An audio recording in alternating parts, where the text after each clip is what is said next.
Hello dear students, we are going to learn a new topic. Our topic for discussion is chromosome.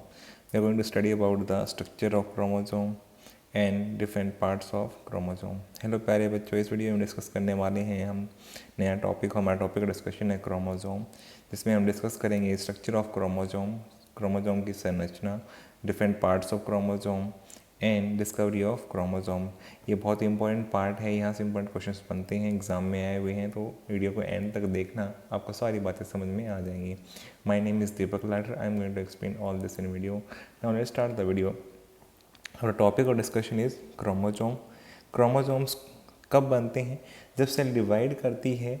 जब cell divide करती है उस समय पे जो न्यूक्लियस का कंटेंट होता है, जो न्यूक्लियस के अंदर है, जब सेल डिवाइड नहीं कर रही तो कौन सी फेज रहती है? इंटरफेज। कौन सी फेज होती है? इंटरफेज। सेल डिवीजन की दो फेज हैं, जैसे कि मैंने पहले ही बताया था न्यूक्लियस की लेक्चर के अंदर, उसमें भी आपको समझाया था कि इंटरफेज कौन सी फेज होती है। जब सेल डिवाइड करने की समय पहली फेज जो आती है उसको क्या बोलते हैं? इंटरफेज। जब सेल डिवाइड करती है उसको क्या बोलते हैं? डिवीजन फेज या एम फेज। तो दो फेज होती हैं। तो जब सेल डिवाइड नहीं कर रही होती है, इसका मतलब इंटरफेज में होगी, तो उस समय न्यूक्लियस प्रेजेंट रहेगा, सेल का न्यूक्लियस प्रेजेंट रहेगा, तो उसके अंदर जेनेटिक मटेरियल जो है क्रोमेटिन की फॉर्म में देखने को मिलता है। किस फॉर्म में देखने को मिलता है? क्रोमेटिन की फॉर्म में। यही क्रोमेटिन जो है बाद में जब एम फेज आती है तो ये क्रोमोसोम की फॉर्म में हमें इस तरह से सिलेंड्रिकल स्ट्रक्चर्स बनते दिखाई देते हैं साइटोप्लाज्म के अंदर, और ये न्यूक्लियस से बाहर आ जाते हैं, न्यूक्लियस की मेम्ब्रेन डिसअपीयर हो जाती है, तब क्या बनते हैं? क्रोमोसोम बनते हैं। इसी स्ट्रक्चर को हम डिस्कस करने वाले हैं। तो इसका मतलब ये तो समझ में आ गया आपको, जब सेल डिवाइड नहीं कर रही है तो इंटरफेज होगी, इंटरफेज के अंदर आपको न्यूक्लियस दिखाई देगा, और न्यूक्लियस के अंदर जेनेटिक मटेरियल है वो क्रोमेटिन की फॉर्म में होगा। जैसे सेल डिवाइड करने लगेगी तो फेज स्टार्ट होगी एम फेज या डिवीजन फेज। कौन सी होगी? एम फेज या डिवीजन फेज। न्यूक्लियस डिसअपीयर हो जाएगा और सारा न्यूक्लियस का कंटेंट या क्रोमेटिन का जो कंटेंट था जिसके अंदर डीएनए था वो सारा क्रोमोसोम की फॉर्म में दिखाई देगा। अब इसमें देखो, क्रोमेटिन जो है इसके अंदर भी डीएनए है और ये क्रोमोसोम है इसके अंदर भी डीएनए है, तो दोनों के अंदर कॉमन तो ये होगा, दोनों के अंदर डीएनए या जेनेटिक मटेरियल रहेगा, उसके ऊपर कवरिंग या पैकिंग है। जब इंटरफेज में होती है तो कौन सी होती है? क्रोमेटिन कहलाती है वो पैकिंग। और जिस फॉर्म में जब सेल डिवाइड कर होती है एम फेज में, तो किस फॉर्म में कहलाती है? वो क्रोमोसोम की फॉर्म में। तो ये सिलेंड्रिकल स्ट्रक्चर्स बने हैं, इनको क्या बोलते हैं हम? Chromosomes. They are called as chromosome. तो क्रोमोसोम आपको कॉमनली जब सेल की एम फेज आएगी तभी आपको देखने को मिलेंगे, एम फेज के अंदर ही आपको क्रोमोसोम देखने को मिलते हैं। पहले हम डिस्कस कर लेते हैं डिस्कवरी के बारे में। Who discovered chromosome? सबसे पहले किसी ने देखा था। This was observe by two scientist Hofmeister and Karl Nageli in 1818 में इन्होंने ऑब्जर्व किया था। हॉफमिस्टर एंड कार्ल-नेगाली, एग्जाम में आ चुका है क्वेश्चन, बहुत इंपॉर्टेंट पॉइंट है। 1818 में इन पोलन मदर सेल, ये भी पूछा गया था क्या किस टाइप के सेल में देखा गया था? Pollen mother cell. ये क्या होती है? आप फ्लावर पढ़ते हो, फ्लावर के अंदर डिफरेंट पार्ट्स होते हैं, उसमें रिप्रोडक्टिव पार्ट्स में से एंड्रोशियम होता है, एंड्रोशियम के अंदर जो है पोलन ग्रेन्स बनते हैं। एंथर के अंदर बात करें तो एंथर में, तो यहाँ पे पोलन मदर सेल जो है वो एंथर का पार्ट होती है और वही पोलन बनाने का काम करती है। तो पोलन मदर सेल को स्टडी किया गया किस प्लांट की? ट्रेडेंसिया। किस प्लांट की? ट्रेडेंसिया प्लांट की पोलन मदर सेल को यहाँ पे स्टडी किया गया था। तब यहाँ पे इन्होंने बताया था कि कुछ क्रोमोसोम लाइक स्ट्रक्चर्स बनते हैं हॉफमिस्टर और कार्ल-नेगाली साइंटिस्ट ने। तो किसमें स्टडी किया? Pollen mother cell. किस प्लांट की? ट्रेडेंसिया।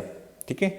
Now next, structure of chromosome. तो बाद में स्ट्रक्चर को जो है एक्सप्लेन किया गया। फिर क्रोमोसोम दिखते कैसे हैं ये एक्सप्लेन नहीं कर पाए थे ज़्यादा, तो बाद में एक्सप्लेन किया गया। Who describe this? किसने डिस्क्राइब किया? स्ट्रॉसबर्गर ने 1875 में स्ट्रक्चर ऑफ क्रोमोसोम को डिस्क्राइब किया गया। क्रोमोसोम दिखते कैसे हैं, किस तरह स्ट्रक्चर्स होते हैं, तो ये सारी बातें किसने बताई थी? यहाँ पे ये सारी बातें बताई थी स्ट्रॉसबर्गर साइंटिस्ट ने। तो ये तो बात हुई हमारी डिस्कवरी की, discovered by Hofmeister and Karl Nageli. कहाँ पे डिस्कवरी हुई? Pollen mother cell of Tradescantia. और स्ट्रक्चर ऑफ क्रोमोसोम किसने एक्सप्लेन किया? बाद में एक्सप्लेन हुआ, जो कि स्ट्रॉसबर्गर के द्वारा। इसी स्ट्रक्चर को आज हम डिस्कस करने वाले हैं। तो हमारा इंट्रोडक्शन वाला पार्ट हो चुका है, डिस्कवरी हो गई है। अब हम देखते हैं स्ट्रक्चर ऑफ क्रोमोसोम। क्रोमोसोम का स्ट्रक्चर कैसे दिखाई देता है, जो कि स्ट्रॉसबर्गर ने एक्सप्लेन किया था।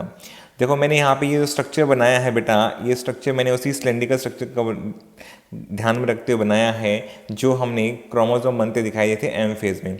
देखो ये दोनों, ये मैंने जो बनाए हैं ये भी क्रोमोसोम है और ये भी क्रोमोसोम है, दोनों क्रोमोसोम है। इन दोनों में देखो क्या सिमिलरिटी है, क्या डिफरेंसेस है। और जो मैंने यहाँ पे बनाया, मैंने कौन सा क्रोमोसोम बनाया यही मैं आपको समझाता हूँ।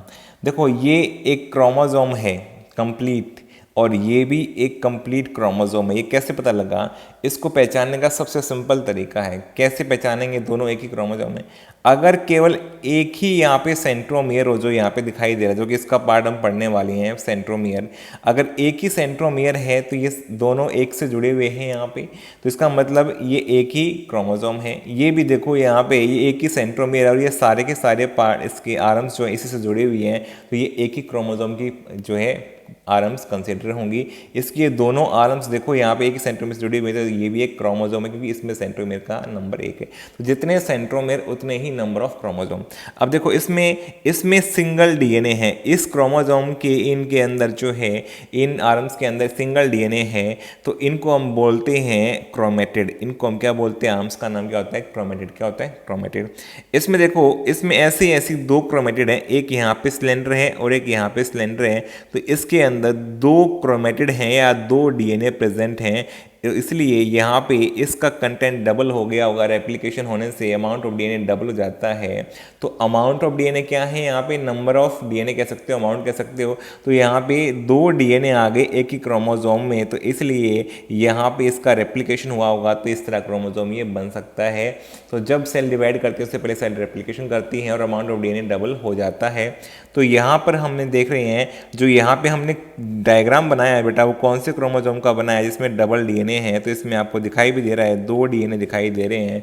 तो यहाँ पे दो डीएनए, एक डीएनए डबल स्टैंडर्ड होता है, दूसरा भी कैसा होगा? Double standard. तो यहाँ पे दो डबल स्टैंडर्ड डीएनए आपको दिखाई दे रहे हैं, तो ये इसका डायग्राम बना हुआ है। तो इस क्रोमोसोम के अंदर दो क्रोमेटिड हैं और इसके अंदर एक ही क्रोमेटिड है। तो यहाँ पे क्रोमेटिड इसके आर्म्स को बोलते हैं, तो दो क्रोमेटिड हैं, दो डीएनए बन गए, इसलिए ऐसा दिखाई दे रहा है। अब देखो स्ट्रक्चर पे आते हैं हम फाइनली।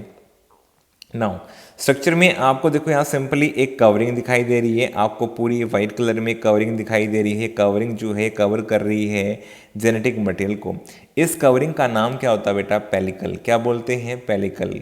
पेलिकल जो है ये प्रोटीन से बनी होती है। पेलिकल क्या है? प्रोटीन से। ये मेम्ब्रेन नहीं है, ये एक टेम्परेरी लेयर है। जब तक क्रोमोसोम की फॉर्म में जेनेटिक मटेरियल रहेगा तब तक ये बनी रहेगी, और जैसे ही सेल डिवाइड करके वापस इंटरफेज में जाएगी तो फिर से न्यूक्लियस उसकी मेम्ब्रेन उसको कवर करेगी। तो इसलिए एक टेम्परेरी कवरिंग बनाएगी। इसको यहाँ प्रोटीन से बनाया गया है। इसका नाम क्या है बेटा? पेलिकल। मोस्ट कॉमनली प्रोटीन से बनी हुई लेयर का नाम हम बोलते हैं पेलिकल। क्या ये ट्रू मेम्ब्रेन है? नहीं। ट्रू मेम्ब्रेन किससे बनी होती है? लिपिड और प्रोटीन, जिसके दो मेजर कंपोनेंट कौन से हैं? लिपिड्स एंड प्रोटीन्स होते हैं। अगर लिपिड से बनी होती है तो इसे मेम्ब्रेन कहते हैं। तो ये ट्रू मेम्ब्रेन नहीं है, ये कि कवरिंग है, जिस कवरिंग का नाम क्या है? पेलिकल। किससे बनी है? प्रोटीन से बनी हुई कवरिंग है। तो सिर्फ एक कवरिंग बनती है यहाँ पे। फिर इसके अंदर जितना भी स्पेस है, इसके अंदर जितना भी स्पेस है वो सारा का सारा क्या कहलाता है? इसका मैट्रिक्स। क्या कहलाता है? मैट्रिक्स। ये एक्वस नेचर का होता है। एक्वस का मतलब इसके अंदर भी पानी होता है। आपको पता है सेल का मेजर पार्ट जो है पानी से ही भरा होता है, तो इसके अंदर भी एक्वस होता है। It contains enzyme. इसके अंदर एंजाइम्स होते हैं, इसके अंदर एंजाइम्स होते हैं। कौन से एंजाइम्स? जैसे कि डीएनए से डीएनए बनाना, उसको हम क्या बोलते हैं बेटा? डीएनए से डीएनए बन जाना। जैसे आपको बताया कि यहाँ पे जब डीएनए से डीएनए बना होगा तब ये डीएनए डबल हुआ होगा, इसको हम क्या बोलते हैं बेटा? रेप्लिकेशन। क्या बोलते हैं? रेप्लिकेशन। ये 12th में सारा डिस्कस होता है, जहाँ पे मॉलिक्यूलर बेसिस वाला चैप्टर आता है, वहाँ पे रेप्लिकेशन भी डिस्कस करते हैं। तो इसके एंजाइम्स भी यहीं पर प्रेजेंट होंगे। यहीं पर जो है डीएनए से डीएनए बना होगा, नया रेप्लिकेशन हुआ होगा, नया डीएनए बना होगा, तो इसके एंजाइम भी यहाँ मिलेंगे। इसके अलावा डीएनए से आरएनए बनता हो तो ट्रांसक्रिप्शन होता है। तो डीएनए से अगर आरएनए बने तो इससे क्या कहते हैं? ट्रांसक्रिप्शन। और ट्रांसक्रिप्शन जो होता है ये भी हम मॉलिक्यूलर बेसिस में पढ़ेंगे, तो इसके एंजाइम्स भी यहाँ प्रेजेंट होंगे। तो इस तरह के एंजाइम्स यहाँ पे प्रेजेंट रहते हैं। नॉन क्रोमेटिक है। इस मैट्रिक्स वाले, अगर मैं डीएनए को हटा दूँ ना यहाँ से, इस जेनेटिक मटेरियल को हटा दूँ और इस पर अगर आप कोई डाई डालेंगे तो ये किसी भी डाई को एब्जॉर्ब नहीं करेगा, या कोई किसी तरह कलर नहीं दिखाई देगा, क्योंकि ये कैसा है? Non chromatic. इसका कोई कलर नहीं है। दैट इज़ वाई यहाँ पे इसकी वजह से कोई चेंज आपको दिखाई नहीं देगा। किसी तरह की डाई डालोगे तो ये कलर जो है एब्जॉर्ब करके आपको दिखाई नहीं देगा। जबकि यहाँ पे इसका नेचर कैसा है? Non inheritable. इसका मतलब इनहेरिटेबल क्या होता है? इनहेरिटेबल मतलब जो करेक्टर्स का ट्रांसफर होता है उसको बोलते हैं इनहेरिटेंस। और जो चीज़ इसको ले जा सकती है कैरेक्टर को उसको बोलते हैं इनहेरिटेबल। तो इनहेरिटेबल क्या है, जेनेटिक मटेरियल या डीएनए, ये इनहेरिटेबल है, ये कैरेक्टर्स को जीन्स को ले जा सकता है पेरेंट्स टू ऑफस्प्रिंग। ये जो मैट्रिक्स होता है इसके अंदर कोई भी ऐसा जीन के जैसा या इनहेरिटेबल मटेरियल नहीं होता है, तो दैट इज वाई यहाँ पे क्या होता है बेटा, ये नॉन इनहेरिटेबल सिंपल से कैरेक्टर है। अब आते हैं देखो मेन पॉइंट्स पे। अब इसके अंदर आपने देख लिया कि कवरिंग है और मैट्रिक्स है। मैट्रिक्स के अंदर डबल स्ट्रैंडेड डीएनए भरा हुआ है दो, क्योंकि रेप्लिकेशन होने के बाद दो डीएनए, तो ये वाला क्रोमोसोम के अंदर दो डीएनए थे, वो सेम यहाँ पे दिखाया हुआ है। अब ये जो डीएनए है बेटा, ये एंड्स पे जाके मैंने सिंगल स्ट्रैंड दिखाए हुए हैं, ध्यान से देखो, एंड्स पे जाके सिंगल स्ट्रैंड है, बाकी अंदर ये डबल स्ट्रैंड है। तो एंड्स पे जाके सिंगल स्ट्रैंड है, बाकी जगह सारी जगह पे कैसे ये डबल स्ट्रैंडेड आपको दिखाई दे रहे हैं यहाँ पे पूरा, ठीक है।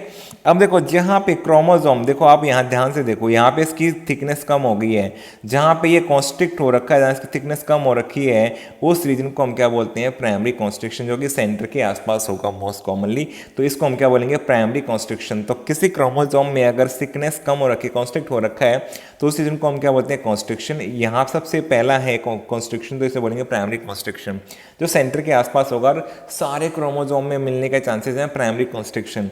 इसी का दूसरा नाम क्या है, सेंट्रोमियर। इसी का दूसरा नाम क्या है, सेंट्रोमियर। इसी का नाम क्या बोलते हैं, प्राइमरी कॉन्स्ट्रिक्शन को, सेंट्रोमियर। तो सेंट्रोमियर क्या होता है, जो क्रोमोसोम की आर्म से एक्रोमेटेड होती हैं, जहाँ पे कॉन्स्ट्रिक्ट हो जाती हैं, उसको हम क्या बोलते हैं, सेंट्रोमियर, जो कि सबके अंदर देखने को मिलता है।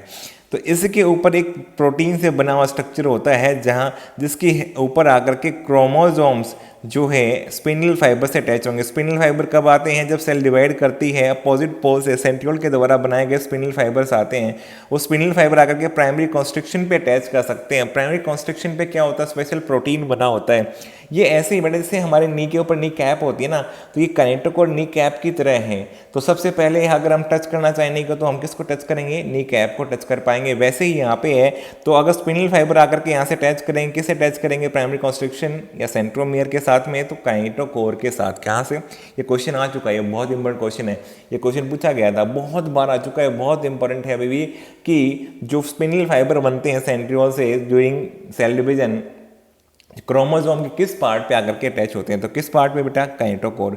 अगर ऑप्शन में काइनेटोकोर है तो बेस्ट ऑप्शन है, क्योंकि उसके बाद में अगर ये काइनेटोकोर नहीं दिया तो फिर प्राइमरी कॉन्स्ट्रिक्शन हो सकता है आंसर। अगर ये भी नहीं दिया तो क्या हो सकता है, सेंट्रोमियर हो सकता है। और ये तीनों साथ में तब भी आंसर क्या बनेगा, काइनेटोकोर। तो क्या आंसर बनेगा, प्रायोरिटी में काइनेटोकोर। तो यहाँ पे दोनों तरफ से कॉन्स्ट्रिक्ट हो रखा है बेटा, इधर से भी कॉन्स्ट्रिक्ट है, इधर से भी, इसलिए इसको क्या बोलते हैं, प्राइमरी कॉन्स्ट्रिक्शन या सेंट्रोमियर इसका नाम होता है। और ये काइनेटोकोर, इसके ऊपर प्रोटीन डिस्क लगी होती है, प्रोटीन लगा होता है, जिससे स्पिंडल फाइबर आकर के अटैच करते हैं। अब इसके अलावा देखो कहीं और भी कॉन्स्ट्रिक्ट हो रखा है, यस, ये लेफ्ट साइड में दिख रहा है, राइट साइड में दिख रहा है। इसके अलावा प्राइमरी कॉन्स्ट्रिक्शन के अलावा कहीं और कॉन्स्ट्रिक्ट हो गया, तो उसे हम क्या बोलेंगे बेटा, सेकेंडरी कॉन्स्ट्रिक्शन। क्या बोलेंगे, सेकेंडरी कॉन्स्ट्रिक्शन। कॉन्स्ट्रिक्शन का मतलब समझ गए ना आप, जहाँ की थिकनेस कम हो गई है क्रोमेटिड की। तो इसके अलावा यहाँ पे सेकेंडरी कॉन्स्ट्रिक्शंस भी दिखाई देते हैं। सेकेंडरी कॉन्स्ट्रिक्शन अगर लेफ्ट साइड में है तो उसे बोलेंगे सेकेंडरी कॉन्स्ट्रिक्शन 1, अगर राइट साइड में से क्या बोलेंगे, सेकेंडरी कॉन्स्ट्रिक्शन 2। क्या बोलेंगे, सेकेंडरी कॉन्स्ट्रिक्शन 2 बोलेंगे इसे। जो सेकेंडरी कॉन्स्ट्रिक्शन 1 है बेटा, वो सारे क्रोमोसोम में नहीं होता है ना, सेकेंडरी कॉन्स्ट्रिक्शन 2 सारे क्रोमोसोम में होता है। लेकिन कौन सा कॉन्स्ट्रिक्शन है सारे क्रोमोसोम में होता है, प्राइमरी कॉन्स्ट्रिक्शन। कौन सा क्रोमोसोम सारे क्रोमोसोम के अंदर मिल सकता है कॉन्स्ट्रिक्शन, प्राइमरी कॉन्स्ट्रिक्शन मिल सकता है सारे क्रोमोसोम में। सेकेंडरी किस में मिलेगा, देखो सेकेंडरी कॉन्स्ट्रिक्शन 1 किस में मिलेगा, 5 पेयर्स ऑफ क्रोमोसोम। कितने, 5 पेयर्स। क्योंकि आपको पता है हमारे क्रोमोसोम्स हमेशा पेयर में होते हैं, क्योंकि हमारे पास के टोटल क्रोमोसोम कितने हैं, 23 पेयर्स। ह्यूमन बींग्स की बात करें तो 23 पेयर्स में से कौन कौन से क्रोमोसोम में सेकेंडरी कॉन्स्ट्रिक्शन 1 भी मिलता है। प्राइमरी कॉन्स्ट्रिक्शन के अलावा सेकेंडरी कॉन्स्ट्रिक्शन 1 भी मिलेगा, जैसे क्रोमोसोम नंबर 13, 14, 15, 21 एंड 22। याद कैसे करेंगे, 13, 14 और 15 लगातार हैं, कॉन्टिन्यूस हैं, और फिर 21 और 22 लगातार हैं। तो टोटल 5 पेयर्स, और क्रोमोसोम पूछा जाए कितना हो जाएगा, 10 क्रोमोसोम। क्यों, क्योंकि पेयर में 2 क्रोमोसोम और 5 पेयर में कितने हो जाएंगे, 10 क्रोमोसोम। तो यहाँ पे प्राइमरी कॉन्स्ट्रिक्शन देखने को मिलता है बेटा, chromosome number 13, 14, 15, 21, 22, 5 pairs of chromosome में आपको देखने को मिलता है। इसके अलावा सेकेंडरी कॉन्स्ट्रिक्शन भी यहाँ पे हो सकता है बेटा, सेकेंडरी कॉन्स्ट्रिक्शन 2 जो है ये वाला भी प्रेजेंट हो सकता है। और ये कितने क्रोमोसोम्स में होता है, देखो chromosome number 1, chromosome number 10, chromosome number 13, 16 and Y chromosome. Y, X और वाई, इसका मतलब एक्स और वाई जो मेल में होते हैं ना, एक्स और वाई, तो इसमें सिर्फ वाई पे हो सकता है। ये वाला किस पे सकता है? सिर्फ वाई पे। एक्स और वाई में से सिर्फ वाई पे। तो 1 का फर्स्ट का पेयर, 10th का पेयर, 13 का, 16 का, तो यहाँ पे 4, तो ये हो गए 4 × 2 8 प्लस वाई पे होगा केवल, तो 9 क्रोमोजोम पे प्रेजेंट होता है सेकेंडरी कॉन्स्ट्रक्शन 2। तो अब आप सोचेंगे, मैं अगर आपसे क्वेश्चन पूछूं कि ये मैंने डायग्राम जो बनाया है किस क्रोमोजोम का बनाया होगा जिसके अंदर सेकेंडरी कॉन्स्ट्रक्शन 1 भी है, सेकेंडरी कॉन्स्ट्रक्शन 2 भी है, तो क्या आप कमेंट करके बता सकते हैं मैंने किस क्रोमोजोम का डायग्राम बनाया है ये, जहां पे सेकेंडरी कॉन्स्ट्रक्शन 1 भी है, सेकेंडरी कॉन्स्ट्रक्शन 2 भी है? तो आप मुझे कमेंट करके बताओ इसका आंसर क्या होगा। बाकी लास्ट में मैं आपको आंसर बता दूंगा। अब देखो यहाँ पे जहाँ सेकेंडरी कॉन्स्ट्रक्शन 1 है वहाँ पे एक रीजन दिखाई दे रहा है, ग्रीन कलर का ये रोटेड रीजन बनाया है मैंने। इसको क्या बोलते हैं बेटा? NOR। क्या बोलते हैं? NOR। क्या बोलेंगे? NOR, nucleolar organizer region. देखो यहाँ पे बनाया हुआ न्यूक्लियोलर ऑर्गेनाइजर रीजन, NOR। ये NOR रीजन क्या होता है ये हम डिस्कस करने वाले हैं, ये आपको मैं समझाने वाला हूँ NOR क्या होता है। देखें उसके बाद में फिर NOR के अलावा देखो 2 पार्ट और बचे, वो मैं बता देता हूँ, फिर मैं NOR आपको समझाने वाला हूँ। देखो जहाँ पे एंड है, एंड ऑफ क्रोमोजोम को हम क्या बोलते हैं बेटा? टीलो। टीलो का मतलब एंड होता है मियर, तो एंड वाला पार्ट क्या कहलाता है? टीलोमियर। तो क्रोमोजोम के दोनों तरफ टीलोमियर प्रेजेंट होते हैं। दोनों तरफ क्या होते हैं बेटा? टीलोमियर प्रेजेंट होते हैं। क्रोमोजोम के दोनों तरफ बेटा टीलोमियर्स प्रेजेंट रहते हैं। क्या रहते हैं? टीलोमियर्स प्रेजेंट होते हैं। अब जहाँ पे सेकेंडरी कॉन्स्ट्रक्शन 1 बना और टीलोमियर जहां था लेफ्ट साइड में, इन दोनों के बीच के रीजन क्या कहते हैं बेटा? Satellite region. क्या कहलाता है?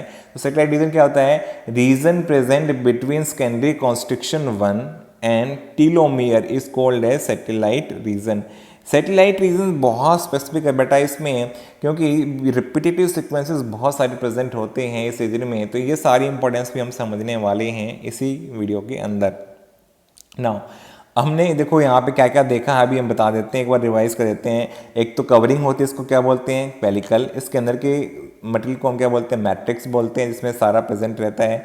इसके ऊपर प्राइमरी कॉन्स्ट्रक्शन मिलता है जिसको हम सेंट्रोमियर बोलते हैं। इसके ऊपर सेंट्रोमियर के ऊपर ही एक प्रोटीन डिस्क होती है, जिसको बोलते हैं काइनेटोकोर, जो कि दोनों तरफ होगी बेटा, नीचे भी होगी ऊपर भी होगी, स्पिनिल फाइबर आकर के अटैच करते हैं। इसके अलावा हमने क्या देखा? सेकेंडरी कॉन्स्ट्रक्शन 1 देखा, सेकेंडरी कॉन्स्ट्रक्शन 2 भी हो सकता है। इसके अलावा हमने क्या देखा बेटा? एंड्स को हम क्या बोलते हैं? टीलोमियर्स। और सेकेंडरी कॉन्स्ट्रक्शन 1 और टीलोमियर के बीच के क्या बोलते हैं? Satellite reason. नाउ NOR पे आते हैं। NOR रह गया। NOR क्या होता है? देखो NOR का मतलब न्यूक्लियोलर ऑर्गेनाइजर रीजन। ठीक है, न्यूक्लियोलर ऑर्गेनाइजर रीजन। तो यहाँ पे देखो, यहाँ NOR ये न्यूक्लियोलस को बनाने वाला, सिंथेसाइज करने वाला फॉर्मिंग रीजन या एरिया कहलाता है। इसी को NOR बोलते हैं। इसका मतलब देखो सिंपल समझो, आपको अभी बताया था जब सेल डिवाइड नहीं कर रही है तो उस समय क्या होता है? हमारा जेनेटिक मटेरियल किस फॉर्म में होता है? क्रोमेटिन की फॉर्म में। तो ये इंटरफेज में है इसकी कंडीशन। इसी के ऊपर एक रीजन आपको स्ट्रक्चर ऑफ न्यूक्लियस पढ़ाया था, बताया था कि एक नॉन मेम्ब्रेन बाउंड स्ट्रक्चर रहता है। इस स्ट्रक्चर को हम क्या बोलते हैं बेटा? न्यूक्लियस। क्या बोलते हैं? न्यूक्लियस। ये न्यूक्लियस इसी में जब वापस से ये क्या करता है? डिवाइड करता है, तो क्या होता है बेटा? यहाँ पे एम फेज आती है तो क्रोमोसोम बन जाते हैं, तो ये NOR की फॉर्म में दिखाई देता है। तो यही न्यूक्लियस का रीजन हमें किस फॉर्म में दिखाई देता है? NOR। क्योंकि सारी चीज़ें साइटोप्लाज्म में आ जाएंगी, न्यूक्लियस गायब हो जाएगा तो न्यूक्लियस जो है NOR की फॉर्म में आ जाएगा। और क्रोमोसोम के ऊपर आपको वही रीजन जो है DNA का रीजन, DNA के ऊपर जो है ये दिखाई देगा सेम इसी तरह से। तो इसको क्या बोलेंगे? NOR, nucleolar organizer region. Nucleolus को फॉर्मिंग बनाने वाला एरिया, जहाँ पे इसका मतलब न्यूक्लियोलस का रीजन था जो क्रोमेटिन के ऊपर, वो अब NOR की फॉर्म में यहाँ पे दिखाई दे रहा है। वापस से जब ये सेल इंटरफेज में जाएगी एम फेज पूरा करके, तो फिर से वापस से क्रोमेटिन बनेगा। क्रोमेटिन पे फिर से किस फॉर्म में दिखाई देगा? न्यूक्लियस की फॉर्म में। तो इसका मतलब इसका सिर्फ चेंज हुआ है यहाँ पे। न्यूक्लियस वाला रीजन NOR कहला रहा है, जो बाद में न्यूक्लियस वापस से बनाएगा जब सेल इंटरफेज में जाएगी, या न्यूक्लियस रिअपेयर होगा वापस से बनेगा, तो उस टाइम वापस से न्यूक्लियस बन जाएगा। तो इसी रीजन को हम क्या बोलते हैं? NOR region. क्या बोलते हैं? NOR region. और ये कहाँ मिलता है बेटा? सेकेंडरी कॉन्स्ट्रक्शन 1 के ऊपर मिलता है, और ये 5 पेज में मिलता है। NOR रीजन भी 5 पेज ऑफ क्रोमोसोम 13, 14, 15, 21, 22 में देखने को मिलेगा, 5 पेज ऑफ क्रोमोसोम में। तो NOR आपको समझ में आ गया NOR क्या होता है, अब तो आपको कंप्लीट क्लियर हो चुका होगा NOR का मतलब क्या है।